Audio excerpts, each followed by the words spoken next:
अस्सलाम वालेकुम नाजरीन, मैं हूं अब्दुल रज़ाक खट्टी। जो सियासी सूरत हाल पाकिस्तान की बनती जा रही है, एक तरफ तो ब्रॉडशीट का मामला सामने आया है जिस पर हुकूमत का ये दावा है कि ये ब्रॉडशीट जो है वो पनामा 2 बनेगा, लेकिन आज हमारा मौजू ब्रॉडशीट नहीं PDM है। और ऐसा लगता है कि PDM के अंदर अब जो है वो उसकी तहरीक जिस तरीके से उसको आगे बढ़ना चाहिए था, ऐसा लग रहा है कि इख्तलाफात जो हैं बाज़ मामलात पर अब वो वाज़े तौर पर सामने आना शुरू हो गए हैं। गुज़िश्ता रोज़ आपको याद होगा कि बिलावल भुट्टो जरदारी ने लाड़काना में एक स्कीम की इफ्तिताई तकरीब से खिताब करते हुए कहा कि PDM की जानिब से जो जलसे जुलूस हो रहे हैं उससे हुकूमत को कुछ नहीं होगा। हुकूमत हटाने का एक ही तरीका है कि उसके खिलाफ नो कॉन्फिडेंस मूव लाई जाए, यानी तहरीक अदम एतमाद लाई जाए। आपको याद होगा कि गुज़िश्ता काफ़ी प्रोग्रामों में हम इस बात को डिस्कस करते रहे हैं कि पीपल्स पार्टी ये तजावीज़ देती आई है कि नो कॉन्फिडेंस मूव की जाए, न सिर्फ कौमी असम्बली में बल्कि पंजाब असम्बली में भी, और इसी तरह कोशिश की जाए कि बलूचिस्तान असम्बली में भी कोशिश की जाए कि मुमकिन है वहाँ से कोई कामयाबी हासिल हो। अब इस सारी सूरत हाल का एक और भी पहलू है, वो ये है कि पाकिस्तान पीपल्स पार्टी की जो मरकज़ी मजलिस आमला है उसने ये फैसला किया था कि जो हुकूमत के ख़िलाफ़ कोई ऐसा रास्ता अख्तियार न किया जाए जिससे पूरे सिस्टम को कोई नुकसान हो। इससे बेहतर है कि एक आइनी जो तरीका है वो आइनी तरीका ये है कि उसके खिलाफ तहरीक अदम एतमाद लाई जाए। आपको याद भी होगा कि जब आज़ादी मार्च हुआ था मौलाना फजल रहमान का, तो उसमें पाकिस्तान पीपल्स पार्टी ने, मुस्लिम लीग नून ने और इसी तरह जो दीगर जमातें हैं जिसमें महमूद खान अचकज़ई थे और अख्तर मैंगल साहब भी थे, इनकी जमातों ने अलामती तौर पर इस जो आज़ादी मार्च था उसमें शिरकत की, उसमें तकारीर की, लेकिन बराह रास्त वो उस आज़ादी मार्च का हिस्सा नहीं बने।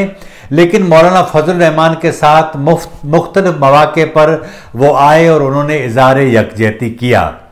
मौलाना फजल रहमान के साथ उन दिनों भी पट्टी हो गई और उन्हें कहा भी गया था कि अक्टूबर में ये मार्च था और कहा गया था कि मार्च तक जो है मौजूदा हुकूमत को ख़त्म कर दिया जाएगा, कोई ऐसा बंदोबस्त ज़रूर कर दिया जाएगा कि इमरान खान इस सिस्टम का हिस्सा नहीं होंगे।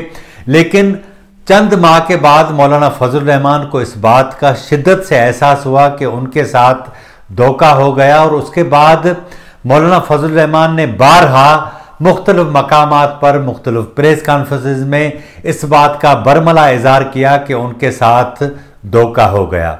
जब PDM बनी तो उन दिनों भी जिस तरह PDM ने अपना जो सियासी नारा था एस्टेब्लिशमेंट के खिलाफ इतनी तेज़ी से, इतनी शिद्दत से लगाया कि पाकिस्तान के अंदर लोगों के अंदर ये उम्मीद पैदा हुई कि सिविलियन बालादस्ती के हवाले से जिस तरह PDM सामने आई है, जिस तरह मियां नवाज शरीफ ने जिन जर्नल का नाम लिया, जिन लोगों को ललकारा, उससे एक नई बहस ने आगाज़ किया। एक तरफ तो इस्टेब्लिशमेंट की जानिब से इनडायरेक्ट कहा गया कि आप ऐसा न करें, दूसरी जानिब खुद हुकूमत भी इस सिलसिले में PDM के ऊपर चढ़ दौड़ी और उन्होंने कहा कि अगर आप जनरल बाजवा का नाम लेते हैं, जनरल फैज़ हमीद का नाम लेते हैं, तो इसका मकसद ये है कि आप मुल्क की फ़ौज पर हमला करते हैं, और ये फ़ौज पर जो हमला है वो पाकिस्तान के साथ गद्दारी है। ये भारत के जो नैरेटिव है या उसकी जो ख्वाहिश है अपोजिशन की जमातें उसको पूरा कर रही हैं। ये असल में इतना प्रेशर था, उसके नतीजे में खुद PDM के अंदर इस राय ने जन्म लिया और मियां नवाज शरीफ को इस बात के ऊपर मजबूर किया गया कि वो नाम न लें, बाकी जो काम करना है वो करें। अब ये सारी सूरत हाल चल ही रही थी कि उस दौरान पीपल्स पार्टी ने मुख्तलिफ बातें करना शुरू कर दी थी। हालांकि आपको याद होगा कि लॉन्ग मार्च की बात आई, उसके बाद इस्तीफ़ों की बात आई, लेकिन अपोजिशन की सारी जमातें ये काम करने के लिए तैयार हो चुकी थी, लेकिन पीपल्स पार्टी इसमें सबसे बड़ी रुकावट थी। आसिफ अली जरदारी साहब ने खुद वाज़े तौर पर कहा कि हमसे सुने, हमसे सीखें, हमारी बात समझें और इस हुकूमत को गिराने के बहुत सारे तरीके हैं।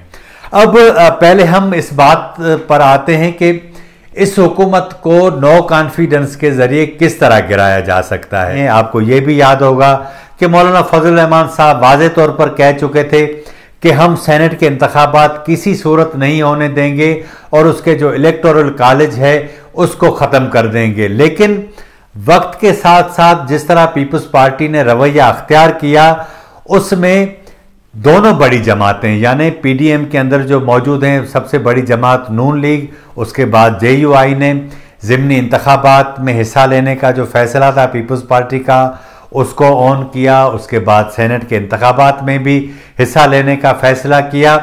अब पीपल्स पार्टी की जानिब से जो तहरीक अदम एतमाद वज़ीर आज़म के खिलाफ लाने की तजवीज़ दी गई है, अब उसमें मैं आपको पहले तो जो नंबर हैं कौमी असम्बली के अंदर, उसके बाद मैं आपको ये भी बताऊंगा कि पंजाब असम्बली के अंदर जो नंबर हैं उस नंबर को सामने रखते हुए हम क्या अपोजिशन तहरीक इंसाफ की जो हुकूमत है उसको किस तरह ख़त्म कर सकती है। पहले हम आते हैं कि इस वक्त कौमी असम्बली के अंदर जो नशस्तें हैं, अब पीटीआई की जो नशस्तें हैं वो हैं 156।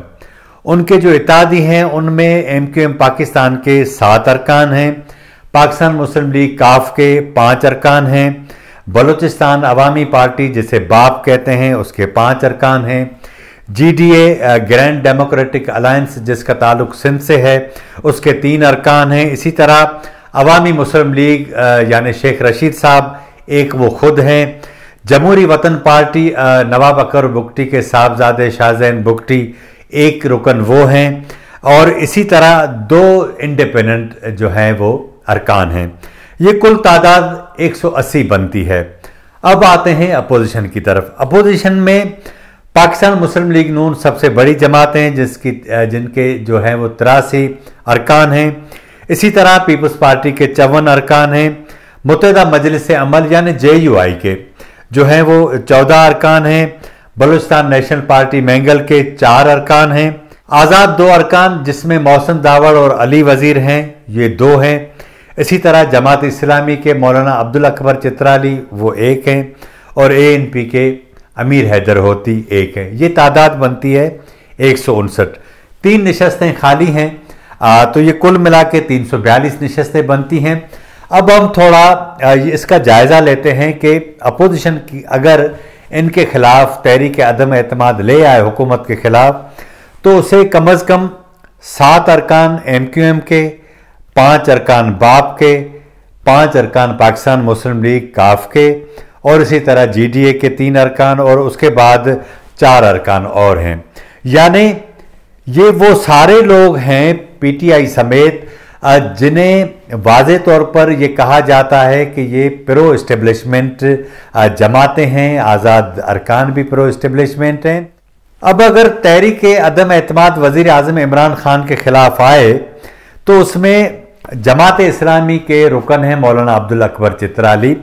ये वैसे बज़ाहिर तो अपोजिशन की नशस्तों पर बैठे हैं, लेकिन अपोजिशन की जानिब से मुख्तलिफ औकात में जिन कानून साजी की मुखालफत की जाती है और उस पर जब वोटिंग होती है तो ये अपोजिशन को वोट नहीं देते, हुकूमत को भी नहीं देते, लेकिन उनका वोट किसी गिनती में नहीं आता, तो जाहिर है कि अपोजिशन का ये 1 वोट कम होता है, तो इसका फ़ायदा भी हुकूमत को होता है। इसी तरह इंडिपेंडेंट जो 2 अरकान हैं जिनमें अली वज़ीर और मोहसिन दावड़, पीडीएम की जो हालिया सूरत हाल हुई जिसमें मोहसिन दावड़ को बाहर निकाल दिया गया, अब ये लोग भी इनका हिस्सा नहीं बनेंगे। तो कुल मिला के अगर हम लें 2 वो मोहसिन दावड़ और अली वज़ीर, एक मौलाना अब्दुल अकबर चित्राली, तो 159 में से अगर हम 3 लोग निकाल लें तो अब इतनी तादाद इनके पास बनती नहीं। जाहिर है कि अगर इनको इस्टेब्लिशमेंट पीपल्स पार्टी की तजवीज़ पर कोई इशारा दे भी सही, तो ये कैसे मुमकिन है कि ये सारे लोग जो हैं वो इनको छोड़कर इस तरफ आ जाएं। यानी एक और जो झांसा इनको अगर दिया गया है, या तो ऐसा लगता है कि लॉन्ग मार्च और इस्तीफ़ों के मामले से भागने के लिए पीपल्स पार्टी ये तजवीज़ दे रही है, जिसकी बज़ाहिर एक लॉजिक नज़र आती है कि आइन और कानून के दायरे में रहकर वो इस हुकूमत के ख़िलाफ़ जो है वो उसको हटाना चाहते हैं, लेकिन बज़ाहिर इसके हटने का सवाल ही पैदा नहीं होता। तो अब इशू यह है कि लॉन्ग मार्च होगा भी सही तो कितने दिन होगा, क्योंकि अक्सरियत तो सारी हुकूमत के पास मौजूद है। इसी तरह हम आते हैं पंजाब असेंबली के अंदर जो अक्सरियत है हुकूमत की और अपोजिशन की। अपोजिशन के पास पाकिस्तान मुस्लिम लीग नून के पास 165 नशस्तें हैं पंजाब असेंबली में और 7 हैं पीपल्स पार्टी के पास, यानी कुल मिला के 172 होती हैं। जबकि तहरीक इंसाफ के पास अपनी जो नशस्तें हैं वो 181 हैं, PMLQ की 10 हैं, इसी तरह सिपाही साहबा 1 नशस्त है और 4 इंडिपेंडेंट हैं, यानी 196, 172, 196। अगर 10 काफ लीग को यहाँ लाया जाए तो ये हो जाएंगी 182, यानी 10 यहाँ से निकलेंगी 186, ये 182। तो 1 सिपाही साहबा और 4 इंडिपेंडेंट यहाँ लाए जाएं तो मुमकिन है कि इस तरह हो, लेकिन वहाँ भी इस तरह की सूरत-हाल नहीं बनती। मुझे ये बताएं कि PMLQ तहरीक इंसाफ को छोड़कर इन अपोजिशन के इताअत के साथ क्यों शामिल हो? एक तो सवाल ये है, ये कैसे मुमकिन है कि मुस्लिम लीग नून अपनी 165 नशस्तों के एवज चीफ मिनिस्टर का जो ओहदा है वो मुस्लिम लीग काफ को दे, जो उसकी डिमांड है। लेकिन ऐसा भी मुमकिन नहीं। मुस्लिम लीग काफ क्या करती है कि इस तरह की बातें खुद अपने तौर पर भी फीड करती है ताकि उसका वेट बढ़े और हुकूमत को वो मज़ीद ब्लैकमेल करे। इस वक्त आप अंदाज़ा कर लें कि जिस तरह का जो सेटअप बना हुआ है उसमें हर जगह पर इस्टेब्लिशमेंट की तरफ झुकाव रखने वाली जो जमातें हैं वो ही तहरीक इंसाफ के साथ हैं। तो इस सारी सूरत हाल के अंदर जो मुझे लगता है कि तहरीक अदम एतमाद न वज़ीर आज़म के ख़िलाफ़ कामयाब होगी, न ही पंजाब हुकूमत में खात्मे में कोई किरदार अदा कर सकेगी। लेकिन अगर इन्होंने इस तरह की कोशिश की तो आप अंदाज़ा कर लें कि एक और बुरी शिकस्त इनका इंतज़ार कर रही है। अब मेरा ख्याल है कि PDM का जो आने वाले दिनों में इजलास होगा उसमें इस बात पर ले दे होगी, और अगर ले दे होती है जाहिर है कि अब जो पीपल्स पार्टी है उसके अपने सियासी मुफादात हैं। पाकिस्तान मुस्लिम लीग नून की पोजीशन अलग है, इसी तरह JUI की भी पोजीशन अलग है। तो यही सबब है कि पाकिस्तान पीपल्स पार्टी की जो पोजीशन है हुकूमत उसका जो है वो फ़ायदा उठा रही है। अब मैं आपको ये बताऊं कि ये क्या करेंगे कि एक तरफ तीनों जमातें यानी पीपल्स पार्टी, मुस्लिम लीग नून और JUI के दरमियान ये नफाक डालकर तीनों को अलग अलग तरीके से जो है वो कुट लगाने का फैसला कर चुके हैं। यही सबब है कि पाकिस्तान मुस्लिम लीग नून किसी सूरत नहीं चाहती कि पाकिस्तान पीपल्स पार्टी से हाथ निकाला जाए या उसे छोड़ा जाए। पाकिस्तान मुस्लिम लीग नून हर सूरत में चाहती है कि पीपल्स पार्टी उनके साथ हो। अगर पीपल्स पार्टी इस्टेब्लिशमेंट के साथ कोई साजबाज भी कर लेती है तो पाकिस्तान मुस्लिम लीग नून इस कड़वे घूंट को भी बर्दाश्त कर लेगी, क्योंकि उसे अंदाज़ा है कि पीपल्स पार्टी के बगैर हुकूमत के खिलाफ तहरीक में वज़न नहीं होता। यही सबब है कि पीपल्स पार्टी अपनी इस हैसियत को दोनों तरफ से कैश करवा रही है। आज के प्रोग्राम में इतना ही। अगर आपको हमारा प्रोग्राम अच्छा लगा हो तो हमारे चैनल को ज़रूर सब्सक्राइब करें, लाइक करें, शेयर करें और अपनी राय का इज़हार ज़रूर करें ताकि आने वाले दिनों में हम अपने इस प्रोग्राम को मज़ीद बेहतर बना सकें। मुझे इजाज़त दीजिए। अल्लाह हाफिज़।